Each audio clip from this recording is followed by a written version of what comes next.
Assalamualaikum warahmatullahi wabarakatuh. Dan salam sejahtera untuk kita semua. Mencari sepeda baru, apalagi itu sepeda pertama kita, terkadang mengintimidasi kita. Beli sepeda A, takutnya tidak sesuai dengan kebutuhan kita. Belum lagi kalau membicarakan grup set mana yang pas, bahan apa yang cocok, jenis sepeda mana yang enak, kadang bikin sakit kepala.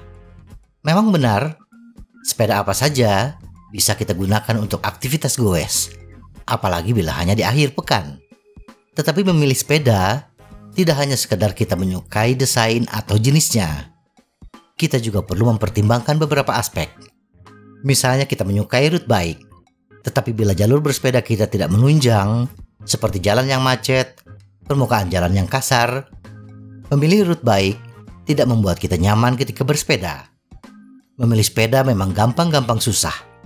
Tetapi tenang saja, kita tidak butuh pengetahuan yang jelimet ketika menentukan sepeda yang cocok untuk kebutuhan kita. Berikut beberapa hal yang perlu dipertimbangkan ketika membeli sepeda.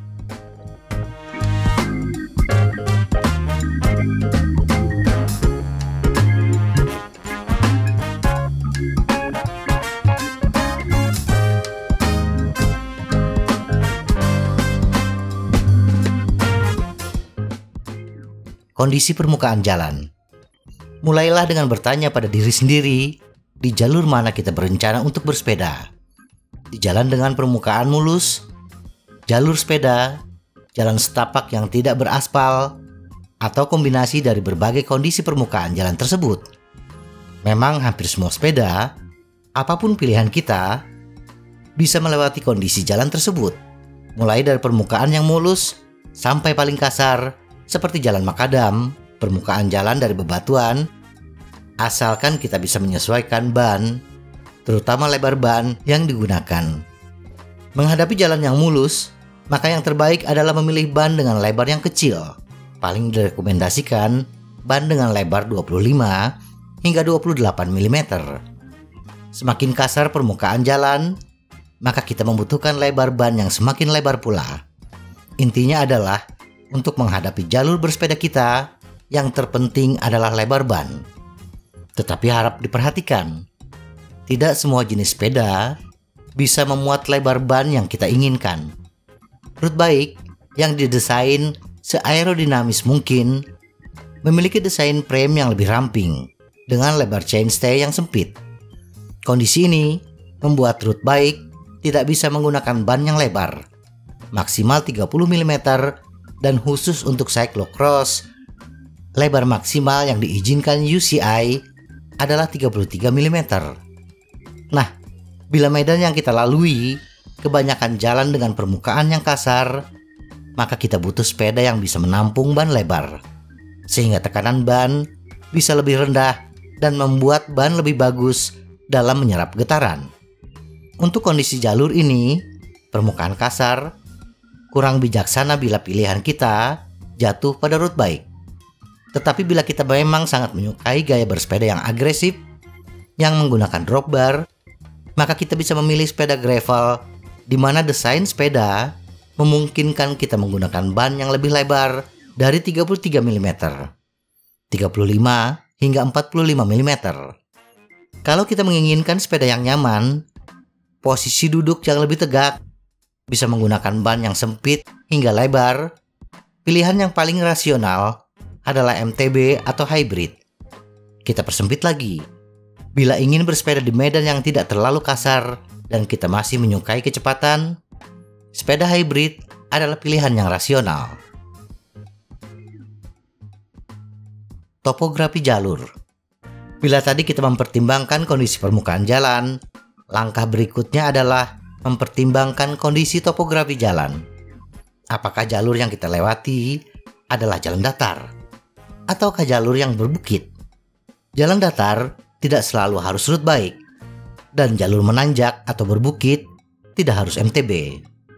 Bila pertimbangan kondisi jalan erat kaitannya dengan lebar ban, maka untuk topografi jalur erat kaitannya dengan rentang gear inch. Jalan berbukit membutuhkan rentang gear inch yang lebar, sehingga mempermudah kita menaklukkan tanjakan, tetapi tidak terlalu tertinggal di jalan datar. Untuk tanjakan, kita membutuhkan low gear inch yang kecil. Semakin kecil semakin baik. Sedangkan untuk kecepatan, kita membutuhkan top gear inch yang besar. Semakin besar semakin baik, sepanjang kita memiliki tenaga untuk mengayuhnya. Low gear inch adalah perbandingan jumlah gigi chainring terkecil dengan jumlah gigi sprocket terbesar. Dan top gear inch adalah perbandingan jumlah gigi chainring terbesar dengan jumlah gigi sprocket terkecil. Low gear inch terkecil untuk sepeda road bike adalah 29 inci.